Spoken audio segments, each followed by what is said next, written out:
brought the right guy on.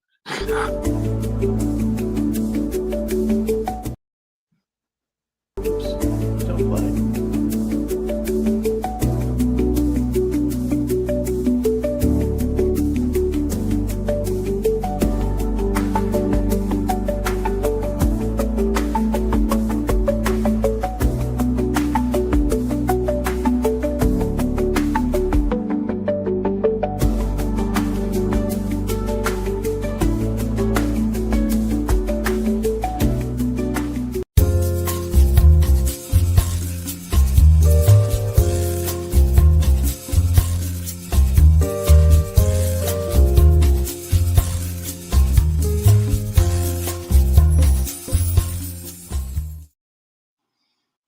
Hey, welcome everybody. It is Wednesday, 7 o'clock, and time for Sci-Fi Distilled. Welcome back, Mary Beth, and welcome back, Phil, or I should say Captain Phil. What are you exactly captain of, Captain Phil? I'm captain of your heart, Rizzo. Well, yeah. No. Okay, so let's try that again. What do you? It's a long story. It's a long story, but you open up this box. I used to be part of a sci-fi Star Trek nerd club back in the day. No. And so I decided I was going to be Captain Phil. Coincidentally, at the same time, there was a comic book, a one-shot that came out called Captain Phil as an Intergalactic Space Pals, which I actually own a copy of.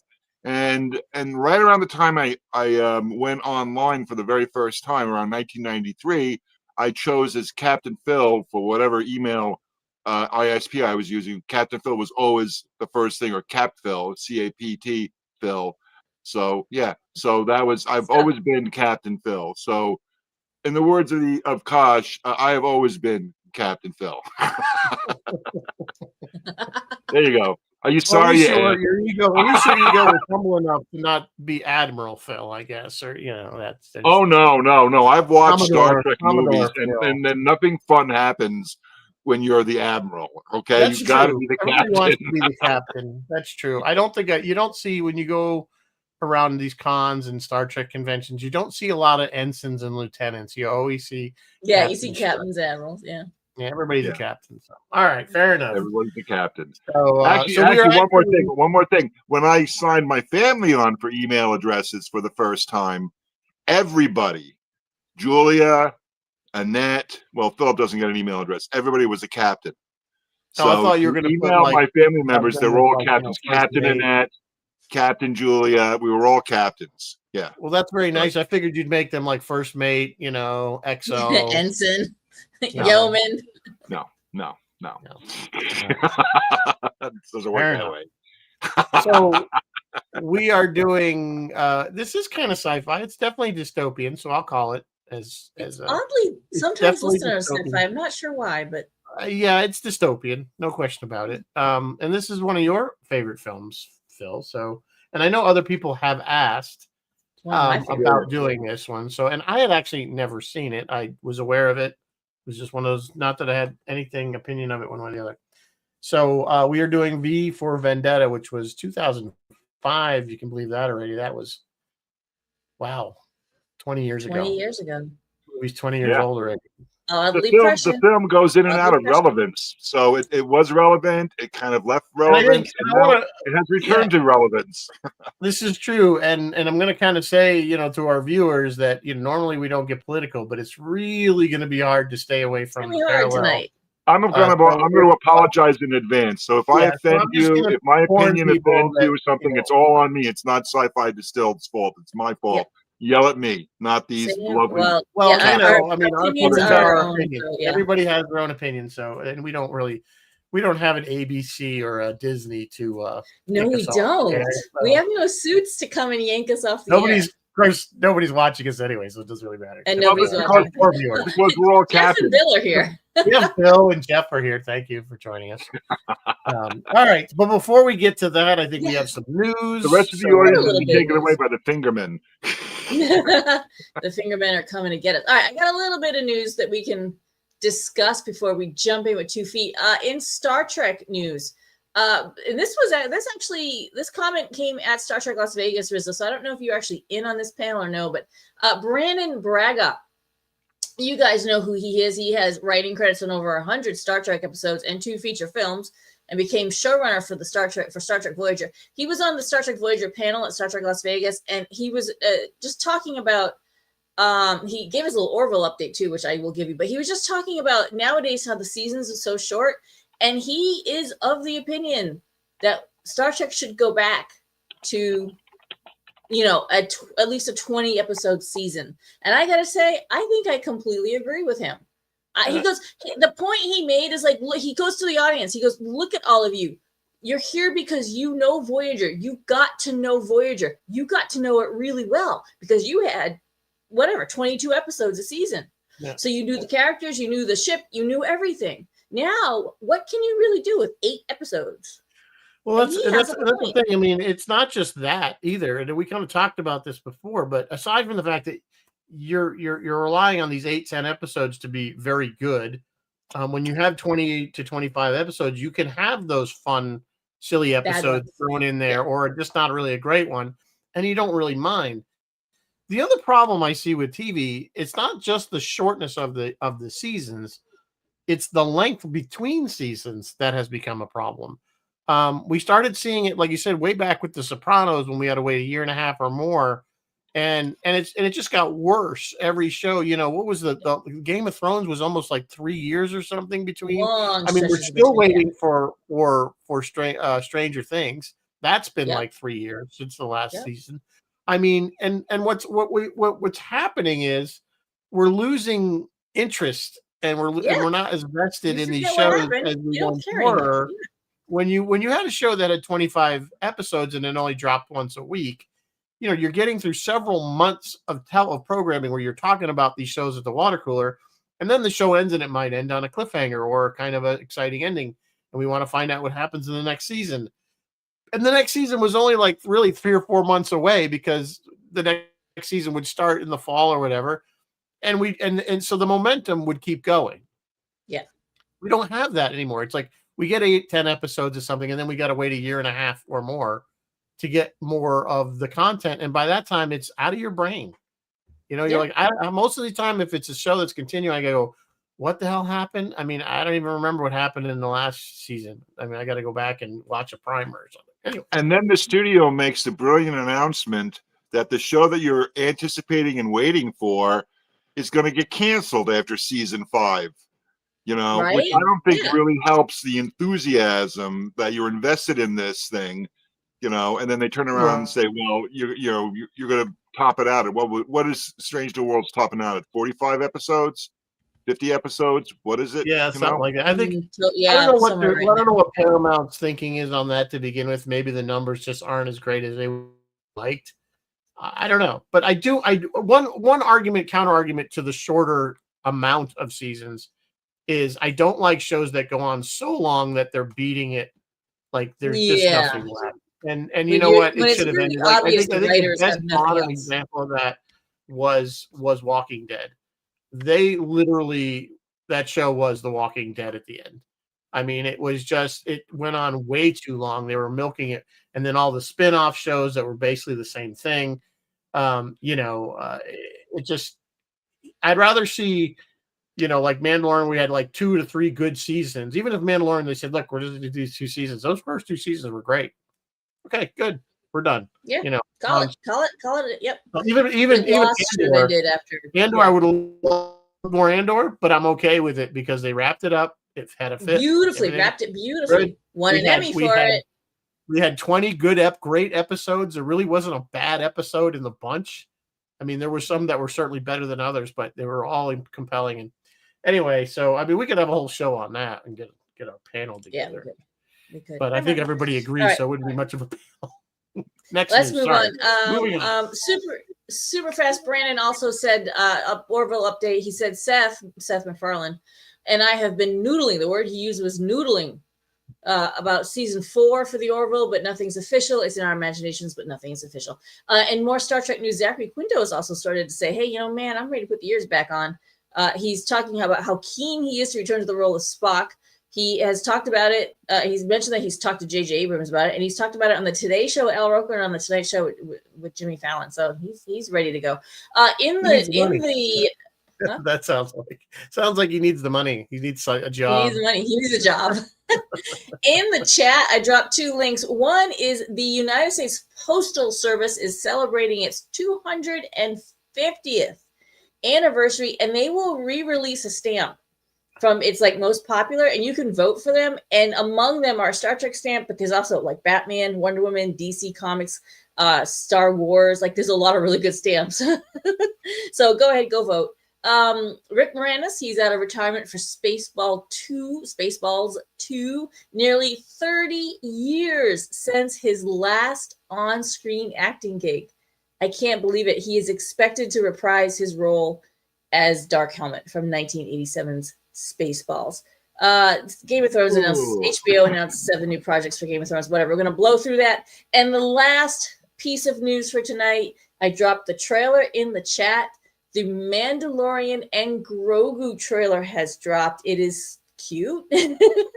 I'm not quite sure what the plot is, but I think the exciting part was to see Sigourney Weaver in there. Yeah. I mean, that's great. We all love Sigourney. She had Grogu's number. She was like, nope, you can't eat that. Yeah. She was trying to steal his candy or something, her candy or something. It was kind of funny. But yeah, no, I mean, it's great to see the crossover franchise. It almost would have been funnier if they'd stuck her in Strange New World somewhere with a Gorn thing. And then had a reference to, oh no, not again. That would have been funny. Like if she was an admiral or something, and then she had she had to have a not again funny moment. That would have been funny.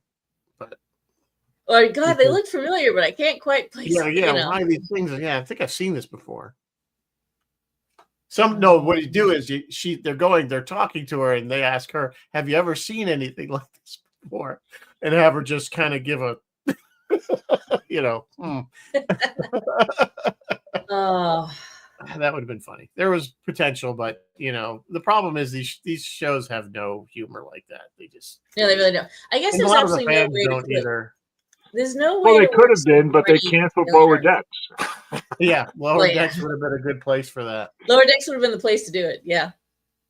All right, Riz, that's all I have for news tonight. Rizzo, what are we drinking as we get our vengeance tonight? It's actually called V for Vendetta. They actually had a drink called V for Vendetta. Dark rum, cherry liqueur, freshly squeezed lemon juice, simple syrup, and a dash of bitters.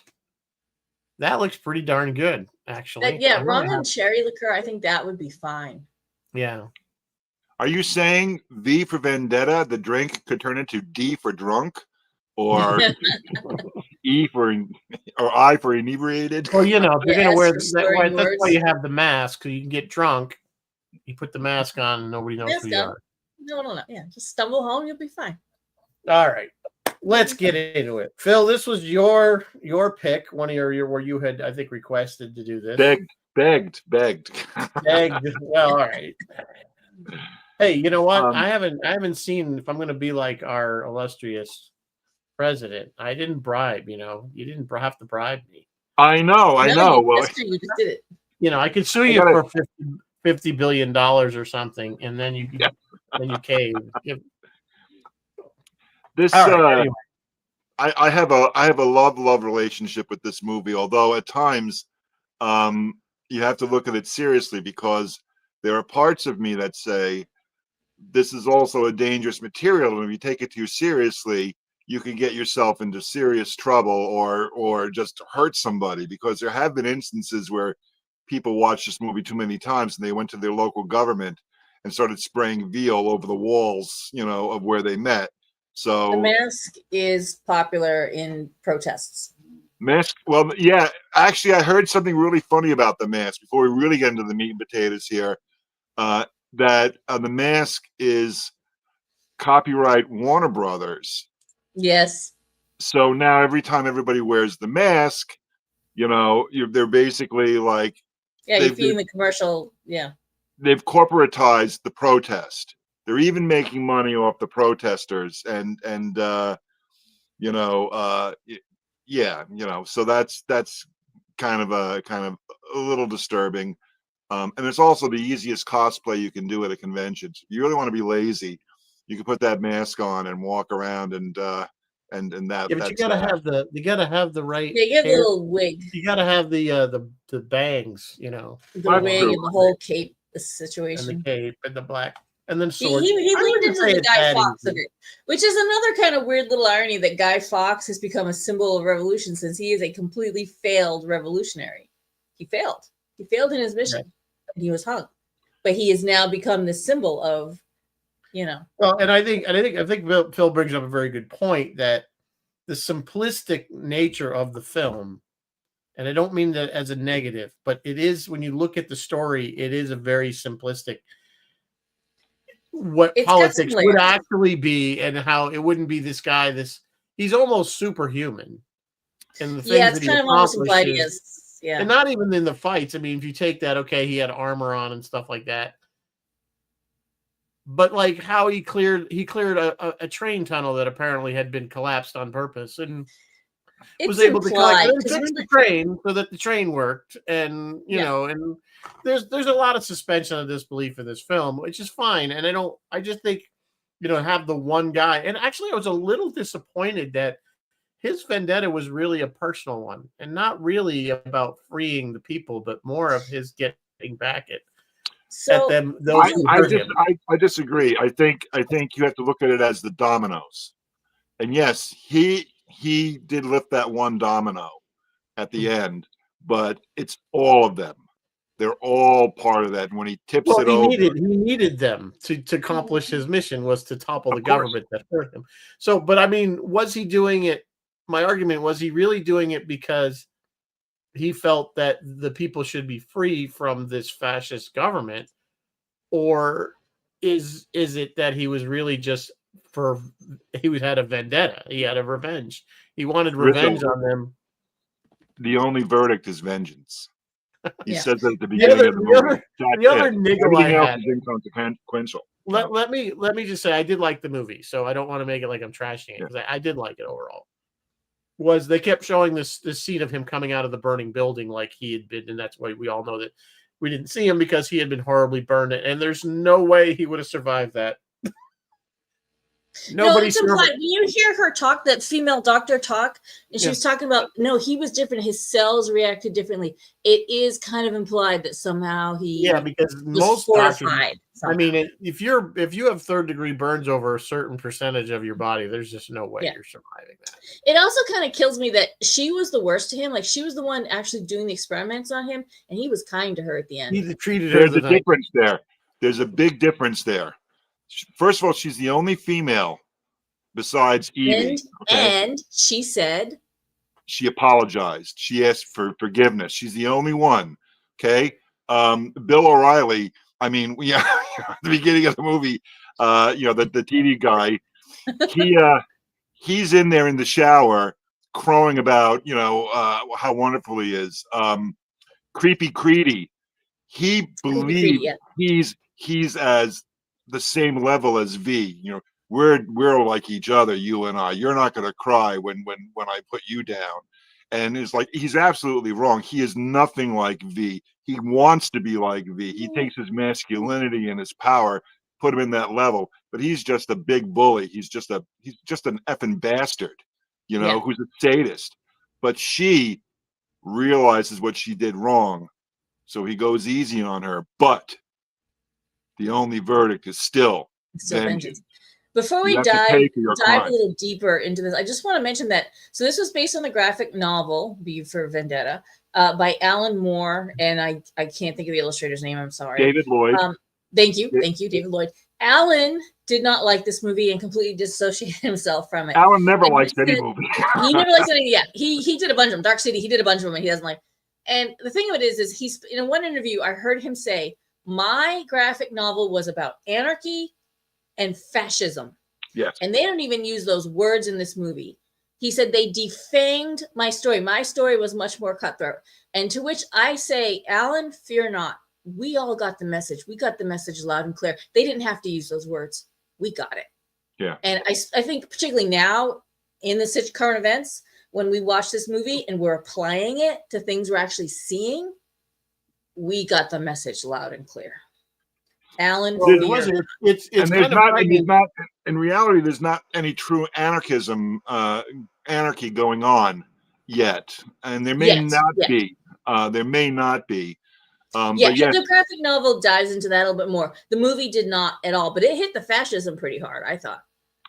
oh yeah, oh absolutely, and you know, I categorize this movie in my brain as an adolescent masturbatory liberal fantasy. Okay, it's like if I were to recreate the world according to my political, leanings and stuff, I would love for it to happen this way. There is such a great amount of satisfaction we free in the this. world. Yeah. Yeah, when he takes over the TV station, Yeah, and the way he does it, and the way the people there are terrified of him. He's alone, and they're crapping in their pants over him. It's great, an entire and TV it's series just people so satisfying. But at the end of the day, you have to be an adult. You can't be an adolescent, and these we're not going to email only Guy go Fawkes so Max. far. Email Guy Fawkes Max to everybody. Yeah. That was the but other thing. What was this great guy's amount of funding? satisfaction there. Go ahead, Riz. Sorry. Well, I mean, that was the other thing that I thought was a little bit. They said he's mailed hundreds of thousands of outfits out by FedEx, their version of FedEx or whatever. And I'm like, hey, where did he get the money? Who manufactured? Where did he get the money for any of that? Yeah, it's like somebody Rizzo. had to. Was he rich? Rizzo. FedEx would have gone, man. What is this weird shipping we got thing going on? Rizzo. Who He gets. and then you open it. What is it? Rizzo, he gets his power from the yellow sun. Yeah. I mean, that's why I say there's a lot of suspension of disbelief in this, and it is simplistic because I think that those things, again, it's like Star Wars with the light speed. We don't care how they get there. Yeah. They got there, and that's the point. And I get that. I don't want to just. But these the point is to make these bastards in the back of my brain. It does niggle me in the back of my brain. I did like the way they would just drop enough information on history of how they got where they are. Yes. Of course, they do eventually spell out the whole thing with they created the virus to cure the virus, to basically enslave the people, blah, blah, blah. But the little references to the Civil War still going on. Yes, the Civil War in the United States. Yeah. I thought was interesting. I was like, oh, isn't that interesting? And that was, and it was starting to spill over into the UK. Yes. And it's just these little tiny moments of. You're right. It is uber simplistic, but the themes, the ideas, and he does say ideas are bulletproof. The ideas are there, and those are real. Those are not overly simplistic. Those are hard, like bedrock truth. But like Star Wars, at the end of the movie, we don't see what happens next. We don't see the reconstruction. Does England fall into complete anarchy? Are the buildings being burned down? Is it a world warrior future or whatever? Are people, starving? Did the whole, society collapse? Or did they really replace this, because there are people in that government, the investigator who's investigating the whole thing. The fingers and the ears and the eyes and the. But he looks, he behaves. He has to listen to Sutter and Creedy and everybody. But you can tell he's with them. He understands. And at one point he says, well, it wasn't your mother Irish, as if Irish is a bad thing to be. Threatening him. He's saying, I'll expose you as clearly, Ireland must have opposed. Absolutely. John Hurt's character there, the prime chancellor, or whatever they call him. And Rizzo, what a great piece of stunt casting, right? The guy who was in 1984. Right. Yeah. Right, John Hurt plays those roles so well. If he can go either way. He could have played. He always can be. Obviously, 1984. If you guys ever seen the film 1984, he plays the I forget the name, main character's name. But he plays the good guy, if you will, in that film. And then now here he is, the bad guy, and he's the one. He's the big brother, so to speak. Yeah. Of course, he's completely off his rocker. I mean, this guy is but again, it's so parallels because you could kind of see certain things happening in our own government when they had those little meetings and he's yelling at these people. But clearly the character of the prime chancellor is not a stupid person. No. No, and I think he's very that's smart, because, but he wants to yeah. hang on to his power. But And he's he desperate to has hang on to his power. his network of people there who have all poised to take his place, as Creedy does at the very end of the film. Creedy thinks he's the next chancellor. Right. Creedy thinks he is going to take out V at the end of the movie, and he will just like start his reign, and it's not going to work that way. And you have to look at the character of V, and you're absolutely right. It was completely impossible for him to do 90% of what's in this movie. That's not the point. The point is the imagery. The point is What is the that idea? we're looking at it. It's like, the building is not important. The idea is important. The music is important. The freedom is important. And all those things are just so they go lock in. And the things that happen to Evie, I mean, it's just beyond belief what happens to her. And she accepts it at the end of the movie, which is disturbing as well. She was an interesting character because, of course, he kind of kidnaps her. Well, she's knocked out, but he rescues her, and then she seems like she's on his side. And then when she goes to the bishop, Chris, that very creepy scene. And then when she says, "Oh, he's coming to kill you," I honestly at first thought that was part of the plan, part of the bit. I did too. And then I'm like, "Oh, wait a minute! No, she's really turning on him." No, she made up that whole and that whole thing there. That whole when she was convincing him, I will help you, and this, that, the other thing. And I played Shakespeare. I was in Shakespeare plays. Like I wanted to be an actress. That was all put on. And I listened to we listened to the same thing, Mary Beth. I listened to the interview with the director, and they, absolutely she was betraying him, and she wanted out. But where was she going to go? Because that's exactly what was going to happen. What happens to her in that cell, in that fake cell, is what would have happened for real, and she would have been killed at the end, and that would have been the end of it, for her. Absolutely. So, the thing about this movie that compels you, or at least, compels me, is it's a deep dive into the gray.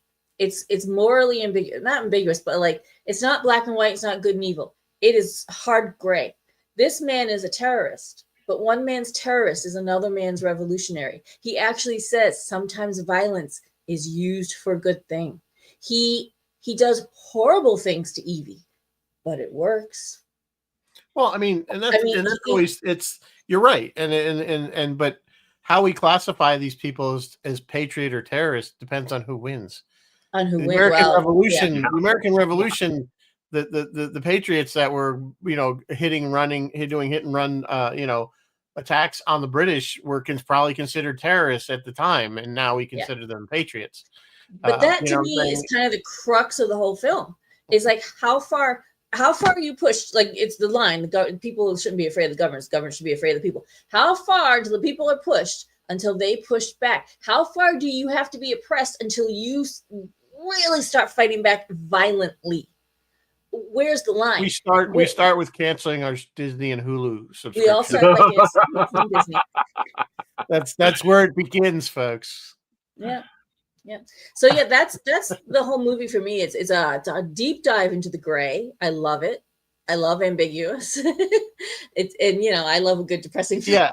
It didn't honestly go where I thought it was. I mean, I thought it was going to be more because he starts basically the whole thing takes place over the year, right? Because it kind of starts on November 5th. Yeah, it's a year. And we end up back on November 5th. And he's prepping for it, let's say 20 years. Yeah, so that puts him as escaping from the medical place. This regime has been in power for 20 years. Yeah. Right. No, I get that. He's been prepping for quite a while.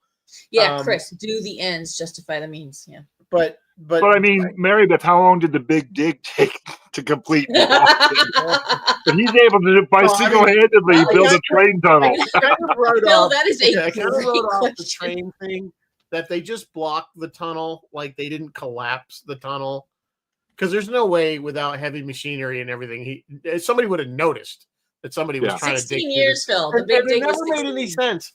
They just said, "Well, we blew up the tunnels, therefore." Because because the detective there, he was like, well, I have another theory that he might use the rail system to get to Parliament, because the expert said it had to come by air. Yeah. And then they're like, well, by train. We're like, well, we closed those or blew it, And I'm like, okay, so where did the detective get the idea that he was in the train system? Because he knew they weren't collapsed. So you can have that awesome scene at the end of the movie, Rizzo, where Natalie Portman says no and pulls the lever. For me. And he lets her, and the detective. Where did the detective get that idea from? He knew that tunnels weren't collapsed. Which, if he knew that, he might have got to figure out where V was living. They were collapsed. They were collapsed. It's like V. Oh, that's right. V dug them out. V dug it out. Yeah. That's a great question. How did he know that? So how did the detective even begin to think that was how he was going to do it? And that I think was a little bit of a hole, because it's like, how did he know that? Like, it would have been nice if he said, oh, we chased him down into an old, what should have been a closed tunnel or something like that. Maybe him go, like they go up to a wall of debris that he couldn't have gotten through or something. Maybe, but it ruins the whole tempo, because we're seeing the execution of Sutter and Creepy Creedy at the hands of V, and V's now mortally wounded, which is a brilliant sequence, and it has that that crazy slow motion ninja violence, it is Matrix sort of thing, which is great because it engages the adolescent male. It really gets you going, but that's the candy. People are getting off on watching the violence and the fighting and everything, like it's a kung fu movie or something. But they're giving you this message, and the message is, when he's choking him at the very, very end, why won't you die? Because you can't kill an idea. So you have all the fanboys sitting there getting off on the flying knives and the slit throats, in glorious Technicolor, but it delivers the message. So yeah, meantime, I'm sitting there going, that's right, government should be afraid of people. Giving us the medicine. And what a brilliant scene, the gun revolving, it's just, oh my God. I want to talk about some of the cinematography, because they do have some really odd shots that are just stuck in odd places. To me, well, there was the one shot where she goes, I want to go outside, and it's raining, and all of a sudden there's this kind of Shawshank Redemption shot, like from above, where she's like in the range, and it's like, and it just goes back to the regular point of view, and I'm like, that didn't really work for me. I didn't see the point of having that shot. It was I did like I absolutely love that sequence, and I'll tell you why. She's undergoing the transformation. This is the complete transformation for her that has been brought about by V and his torture of her, and it mirrors his transformation. He's him by fire, her by water, and it's just punching that imagery, and it's like laying it on us with a 2x4. It's literally banging us over the heads, like, this is the message, boys and girls. And I relate it to Babylon 5, which I was talking to you about earlier, Mary Beth. Yeah, go ahead. It is the transformative scene in Babylon 5, Dust to Dust, when Jakar takes the drug and he rips what happened out of Londo's mind, and he's there in wherever the hell they are in Babylon 5, and he has the vision of his father dying, hanging from the tree, telling him, this is your part. This is going to be your part for the future. And at the end of it, Kosh engineered the whole thing. The camera pulls back, and there's Kosh. Kosh was the image. Kosh was the angel flying away at the end. In V for Vendetta, it's V.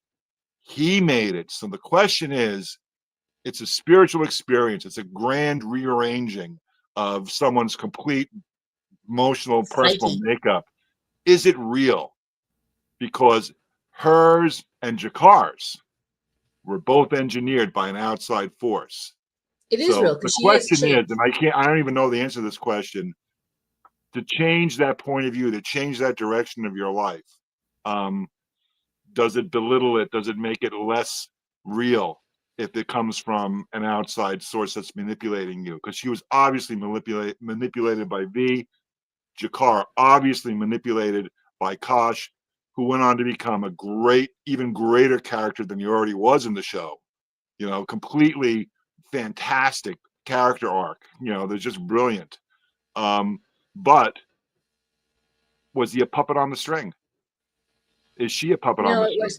It works. He's undoing. So they say after they got her parents, she spent like 5 years in whatever, ostensibly being brainwashed by the regime. So he's undoing that brainwashing by the regime.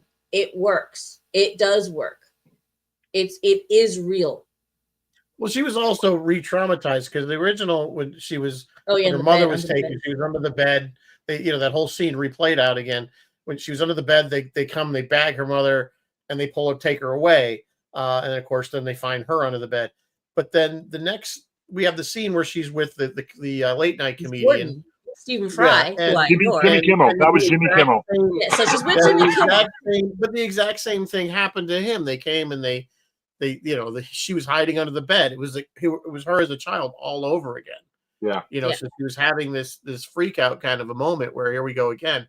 So I think that was probably what drove her, a little bit more off the edge. She was scared. So when V grabbed her to start this process, she was in a great a very vulnerable psychological position for him to start that. She's being raped for the second time in the movie,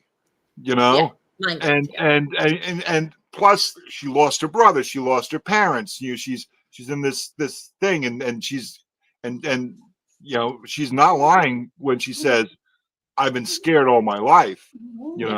She's basically a ghost, and the thing that happens, it's almost too much when he gets taken, and she's under the bed for the second time. I think it's almost too much. It's like almost a psychological break for her. I honestly didn't trust him at first. I thought he was going to somehow betray her. Gordon? Yeah, I didn't until he started showing her everything in his house. Well, after that, you're kind of like, okay, maybe. At first, I was like, he's gonna turn her in or something, but then, he had the Quran and he had all the other stuff that he wasn't supposed to have. Yeah, and he was gay. Yeah, that I think but when I first went over there, I'm like, that probably wasn't a smart move. I was waiting for her to turn her in. Just a little side note. So I love so hard the scene at the end where they're all taking off their masks and you see Stephen Fry, you see the little girl, you see the actress whose name I don't remember, and her Ruth, and you see all of them. It's all of us. Yeah, because you have to accept the brutality of V. When you look at the little girl with the glasses, that's the brutality of V. He knew someone was going to get killed. And the inspector says it. They go, what's going to happen? And he says, well, it's chaos out there. And so how does he put it? Something's going to happen. And the kid gets shot. And then the crowd is forming. And the guy says, what's going to happen? And it's the same thing that always happens when a group of unarmed people come up against a group of armed people. Yeah. This time it's an intense sequence because even though it's a small part, you love that little kid.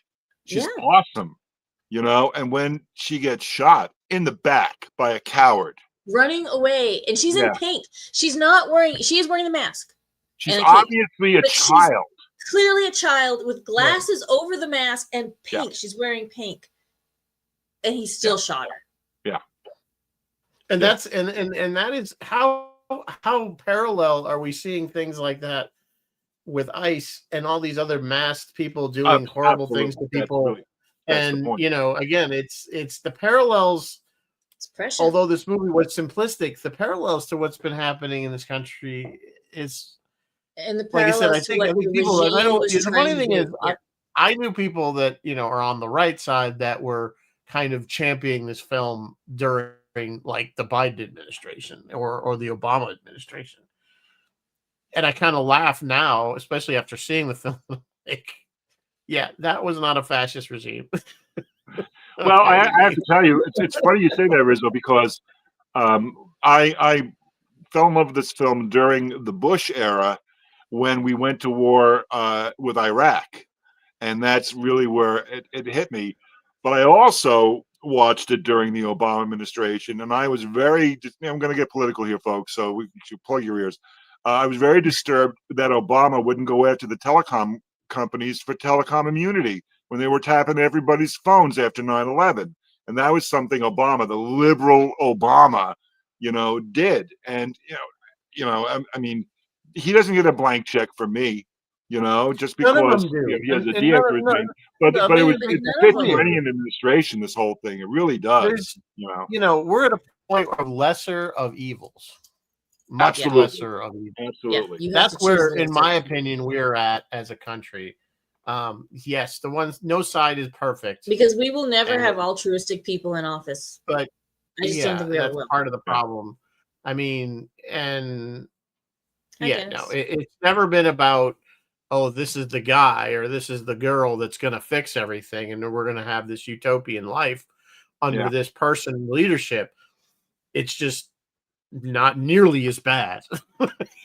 It's kind Oh, of, absolutely, absolutely. I mean, the whole thing went in the toilet when they passed Citizens United, but we're Yeah, going off agreed. the beam here a little bit. Yeah, Dennis Yeah. and anyone else joining us late, we had a little warning at the top of the show.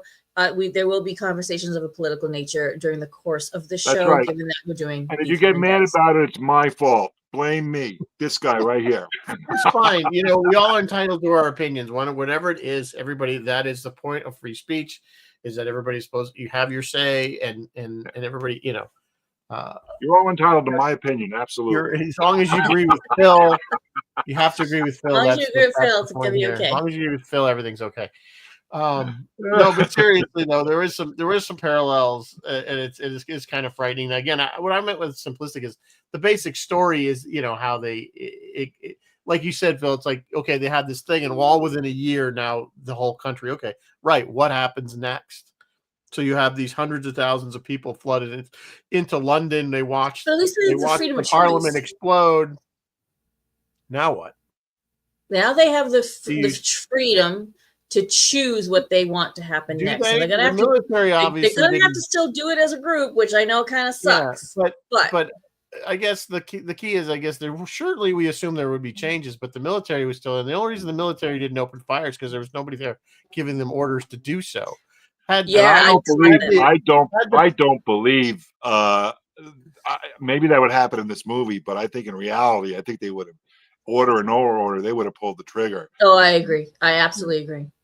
Yeah. Especially a military that had been under that regime and used to that regime's kind of you orders. say that. I mean, well, again, they're probably look what happened on January 6th again. To look at parallels, I was always amazed that those officers didn't open fire on that crowd when they were storming that building.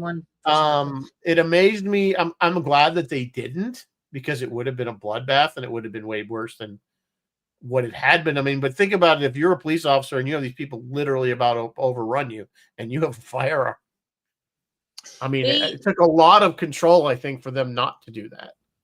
I think, that's a separate debate, but I think it goes to the patriotism and the pledge of those officers not to harm citizens. The way I agree with you, Phil. The way that movie framed it, though, is like it came down to that one commander to sort of make the decision for himself, and because he was staring down people, like he saw people and he couldn't bring himself to fire. It kind of actually, for some bizarre reason, reminded me of a story, and I'm probably going to botch this. So somebody else knows this story, can tell it better. Let me know. Back in the day, something went awry either on our side or on the Russian side, and the Russians were reading incoming nuclear missiles, and it came down to one guy sitting at his, like, with his key to decide, no, this is a glitch, this isn't really happening, and he didn't, and he saved us all. Like, he literally saved the world. And I wish I knew that story a little better. I could try to Google it for you guys if you're interested. But that's kind of what that moment reminded me of. It just reminded me of like that one commander that they showed, and the other guy was like, "What do we do?" And he was like, "Hold fire." And it's like what happened with the investigator too. They have that moment where there is a shred of morality inside them that he doesn't want to shoot. They found their own inner morality. Yeah. And in a small way, it's the same transformation that Evie had gone through, that V had gone through at the beginning, where this situation has push them in this direction where he's not going to fire on innocent people. Like the other Fingermen, the other people did. The beginning of the movie, they're gonna capture and abuse Natalie Portman. Notice there were no brown people. Shot in this the girl movie? in the Like, back. Yeah. But he had, and then you dial it back a little more. I forget his name. The investigator. He accepts what Evie does at the train. He lets it happen, and he knows in the back of his mind through the whole thing, this stinks to high heaven, and he's just a cog in this machine to keep these bastards in power. He's just there, and the minute and Simmons doesn't want him. He doesn't like him, and he's going to replace him in a heartbeat. That's why he brings Creedy in. I think that the detective goes through a bit of a transformation himself.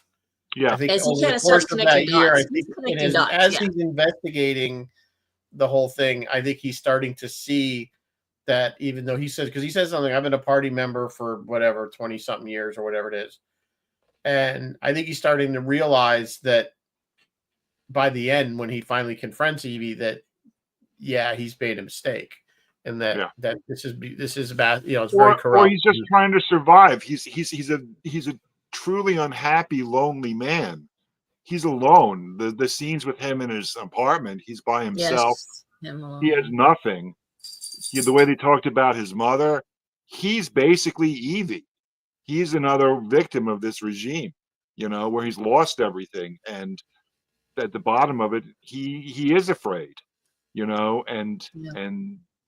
then what's the line? You have no more fear. You're free to go. You're free. Yeah. I just want to drive one point home, though. I'm not painting that one commander or captain or colonel, whatever he was, as a hero, not in any way, shape, or form, because he certainly did despicable things in the name of the regime before. And I don't know why he's changed now. But again, I told you how much I love Gray. Love Gray. He was on both sides of the line. Well, you must love Darth Vader, because Darth Vader got an entire redemption after he committed genocide on an entire population. I don't know how I feel about the prequels, but I liked Clone Wars and that depiction. Martin is saying to check out another movie called The Man with the Dangerous Lens. I had never heard of it, Martin. I will check that out and see what that's out. Oh, and Christopher is saying that War Games, I was talking about the Russians, the War Games opened with a similar scene. Yeah, it did. I'd kind of forgotten that. I'll have to go back and rewatch. I'm catching up on the comments a little bit. Thank you, everybody. Yeah, apparently I'm cool, and I'm not holding back what I think. We do have some fail safes put in place. I hope as far as launching that type of thing, and it's not one person that has that decision to make. So they purposely do that so that one person can't, obviously. Yeah. Even if somebody of an orange complexion decides to do something crazy, there are still checks and balances even on that. Knock on wood, hopefully, yes. Yeah. We hope it all works out as it's supposed to. Of course, I don't think they plan for somebody quite as Sean Connery, Martin? Unstable. It stars Sean Connery. Oh, the one he's talking about. Man with the Dangerous. Sorry, I'm looking it up now. Anyway, back to V. So, I think in the graphic novel, it keeps going. The graphic novel, after all stuff, and Evie at the end of the graphic novel, rescues someone the same way she was rescued at the beginning of the story. So it goes in that direction. What did I want to say? I want to say two things. I know we're getting a little late here. I want to make two other points. You're fine. Okay. One of the things I noticed this time around watching it, and I get something out of it, like I watched it during the Biden administration, basically after we had gotten, the COVID stuff, sent to everybody, the vaccines, and the entire St. Mary's stuff really played differently in my mind when we all had gotten through COVID together. Like I said before, I watched the movie multiple times during the Bush administration. It bothered me somewhat during the Obama administration. This time, though, it kind of like came back into my heart, because when I watched it 6 months ago, or maybe 8 months ago, it was really rubbing me the wrong way, and I was like, I don't think this aged well. And then, this week when I watched it, it really kind of like hit home. I do want to say there are no people of color in this film, as far as I can tell, except for two scenes. And they're both the before times. The scene at the concentration camp, there's a person of color, being tortured and experimented on, and in the reminisce of the actress, the lesbian actress, there's a couple of gay men who have been who get abducted, attacked, and abducted out of their bedroom, and I believe they're both men of color. So otherwise, it's a lily white picture, and that's just, I think that's society. You would agree that's like, intentional, though. Say again. That's part of the fascist regime is that it's all white. Yes, and it's a message. It's a message that I didn't really Aryan consider. nation kind of thing, going on. That that's clearly that they probably it's something I didn't really see until this time. Yeah, people of color out of the country. England is predominantly anybody who's of England's color pretty mixed in the now. UK is immigrated or their family immigrated. Yeah. So minor side note: the graphic novel. It's actually not a virus. It somehow the States gets into a nuclear war, and for some reason Africa's gone. I don't know why, but Africa is just gone. So yes. Alan Moore was writing this because he was rebelling against Thatcherism, Margaret Thatcher, and that. Yes, era, he was trying to rebel against Margaret Thatcher. Yes, and I believe this is like even during the Falklands. The thing that was happening in the Falklands and all that stuff. It's ancient history now.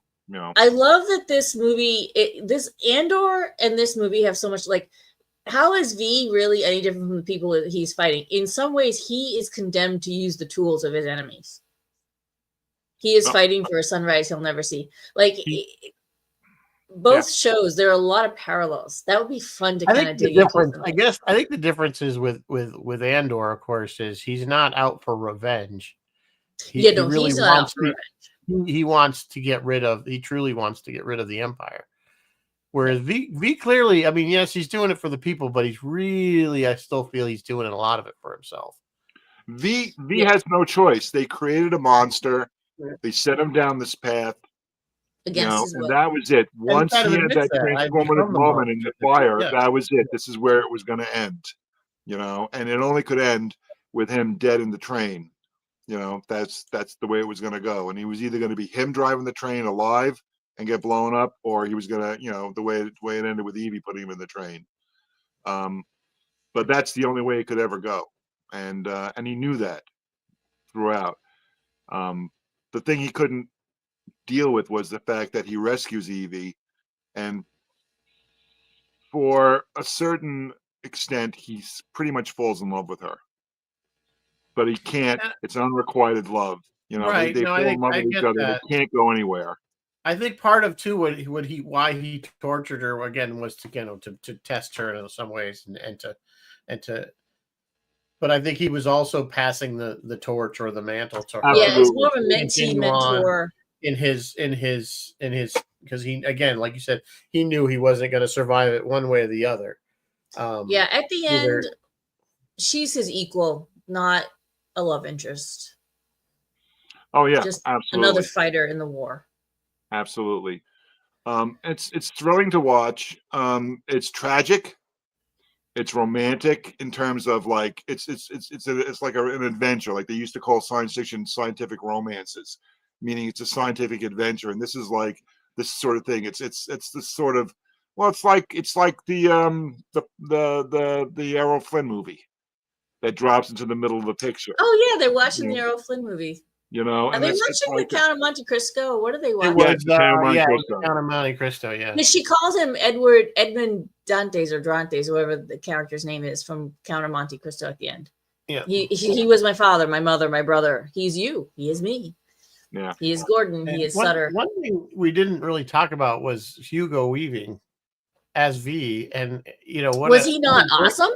What a great performance for somebody who you never saw see. And he didn't start the movies. James Purefoy started it, and I don't know what was going on, but James Purefoy left the project, and they brought Hugo in. and he was brilliant. Like his body language, he used Yeah. body language that whole film, and he was genius. It was incredible. Actually, you know what? And, Natalie Portman's good too. His voice was. I was wondering, phenomenal. was this Natalie Portman's first film after she finished the trilogy? Yes. It was one of the early ones. Yeah. Yes, because that's how not James McTeagan, not the director, but the cinematographer, Adrian Biddle. That's how he knew her, because he had worked on somehow one of the. Was it him or was it? So the director did work on Star Wars. Maybe it was just Joel Silver. It was one of them. Yeah. Yeah, she did a film called Free Zone right before this, or the same time, and then Star Wars Episode Revenge of the Sith also is 2005. So she kind of did all these simultaneously. James McTeague. Yeah. See, I see Natalie Portman. First of all, Hugo Weaving is brilliant, and I wish Tobey Maguire in the first 3 Spider-Man movies had listened to him and just left the damn Spider-Man mask on, because he's just incredible with this. And in those original 3 Spider-Man movies, he's constantly taking the mask off. It's like everybody in New York knows you're Spider-Man. We know Peter Parker, you got the mask off every 5 minutes, which I think is ridiculous. Oh, they had decided before they started shooting, he's not taking the mask off at any point during this movie. And it's perfect. There would be no point. I mean, all we see is a horribly burned person, right? I mean, it'd be you know. And again, I thought at one point he might. He's an idea. It doesn't matter. But we got the idea because he was cooking without his gloves on. Yeah. That's all we need to know. I mean, we know, and then of course we see the scenes with him. And then it's flashback. We get the idea, Yeah. Bill is reminding us that the Savage Curtain also points out the same thing. Good and evil both use the same tools. Yeah. Well, sometimes you have to. It's the old adage: you have to fight fire with fire. Sometimes you have to fight fire with fire. So one man's terrorist is another man's revolutionary. So yeah. So overall, I mean, kind of starting to wrap things up. I liked this movie. I enjoyed it. It did have some twists that I didn't see. I thought there would be more terrorism in the year. Well, blowing up Bailey, blowing up the parliament wasn't enough terrorism for you? No, I mean, but that was at the very end. I thought between the first. And blowing up Bailey, that was terrorism at the very beginning. Nothing in the middle. That's what I'm saying. When he took over Fox News, when he took over Fox News, that was pretty terrifying. Yeah, that was pretty terrifying. I mean, it was good. I just thought there was going to be more. And then it kind of took this weird turn. With him just assassinating, kind of going through and picking off people that he didn't like or that had. I mean, the horrible monster that lives within me was extremely satisfied as each of those people got what was coming to them. You know, the bullet in the head, I think the broken neck, that, the death in the shower, the humiliating death in the shower. They were put down like mad dogs. And it was so sad. I loved it. And I'm sorry, that makes me a horrible person, but I really, really love that. And what did you call it, Phil, at the top of the show? Liberal masturbatory. It's an adolescent masturbatory liberal fantasy. Sign me up. Because and I don't want to give masturbation a bad name because it's sex with someone I love, but thank you, Woody Allen. But it's that sort of thing where this whole thing is it's very self-serving because it's so frustrating. It's so frustrating to be a liberal and just see we're basically all Charlie Brown trying to kick the football. At the bottom yeah, I need a crawl that we don't really. Okay, we don't need any more detail on that. Yeah. Well, I do want to remember is that political assassination, as we were saying, is not the right way to go about things. No, absolutely not. Absolutely not. But it's also you don't want to encourage it, and I'm certainly not. Nobody's advocating that we should go around. No one's advocating it, but there comes a point. But we're not at that point. I would like to see these people prosecuted and actually pay for their crimes. Sure. Yes, see them rot in jail. That would be lovely. That would be nice. But when you muzzle the justice system, that's what happened. I agree, and that's what's scary, and that's why it's getting scary because I think we are heading to a crisis point in this country if things do not change. Well, I do have. Before you close it down, I do have an uplifting, positive story that I have to tell you. Very personal story about this movie, and the story is this, and it always touches me every time I watch this. Be about masturbating. It is not about masturbation. That's next week's show, but on no. your channel, not mine. Yeah, every show, That's every Friday one of Night my Freeform. every one of my shows is about. That's the freeform. So, yeah, a dude sitting in a room by himself playing music that only he loves. Yeah. All right, we're good. So anyway, this point is that when I was growing up, my father loved the 1812 Overture. My father, in his 1970s gold Ford LTD, had a freaking 8-track player, and he would buy the cheapest 8-tracks at the cheapest places. He had a copy of the 1812 Overture on 8-track, recorded by the South African Orchestra. Okay. And he would play it, and the thing was wired wrong, so if you stepped on the gas, the music would speed up. You follow what I'm saying here? And we would go to on 4th of July, we would go to the concert in the park on on the beach, in the park on Long Island. And the Long Island Symphony would play the 1812 Overture with fireworks at the end. And I watched this movie. My father died in 1995, I think it was 96. So I saw this movie after he was gone for a few years. And to hear that music, all I can think about is him. So I love that this music is, and I say to myself, my father, I don't know if my father would like the movie or not like the movie. My father was a product of his times, but my father was also Antifa. My father went to Germany and fought the fascists, and he won my mother. That was his prize. Okay. It was well earned. But he loved that piece, and I can't watch this movie without thinking of him. So when you hear the 1812 Overture again, I want you to think of my dad, Philip H. Merkel, all right, and how much he loved that. And I think he would have loved this movie. He definitely would have loved the explosions, and the blowing up, and he probably would have sided with V at some point as well. He might have agreed here and there occasionally with the TV host. Oh, and he would have loved the Benny Hill music and Gordon's show. But anyway, I can't watch this movie, even with all the political stuff. I can't watch this without thinking of him. It brings him back to my life. So I love this movie for that as well. So there you go. Isn't that nothing about masturbation there at all? Thank you. We appreciate that. All right. So pretty much the end of the hour.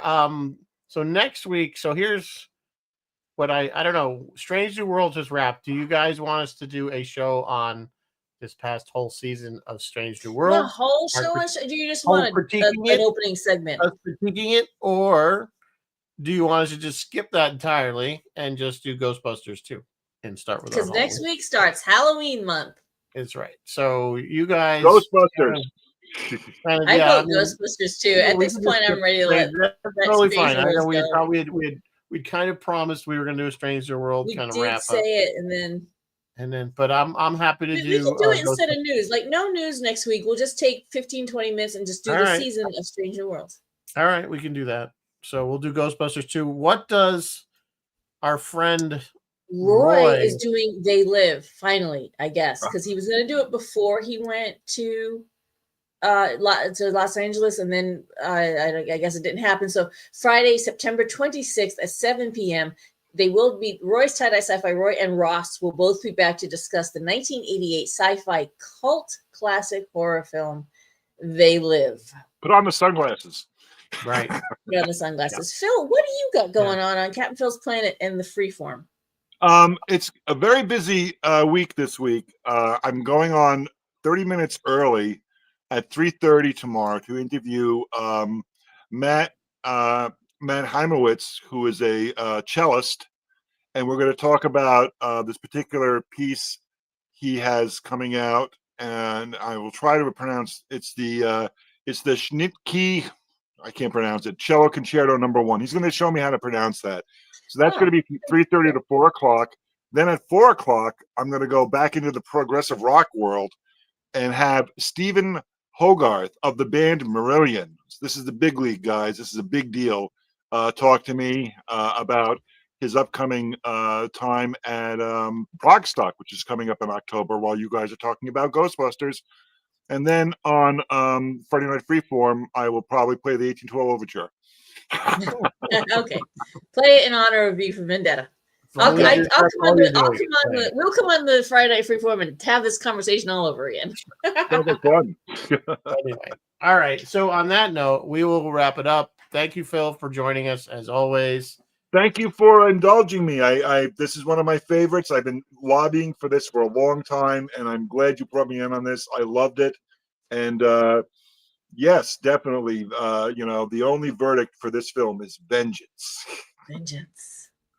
All right. So on that note, we'll say good night. Live long and prosper, and may the force be with you always.